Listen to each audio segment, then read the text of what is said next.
नदी गर्भरे शिवंक मंदिर ए पाखे कटक आर पाखे आठगड़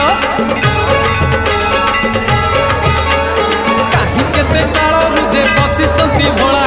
कला बलद को पुणी करंती से धला बाबा से धबलेश्वर रूप तो भारी सुंदर बाबा से धबलेश्वर रूप तो भारी सुंदर हजी गले खोजी आनी दियंती से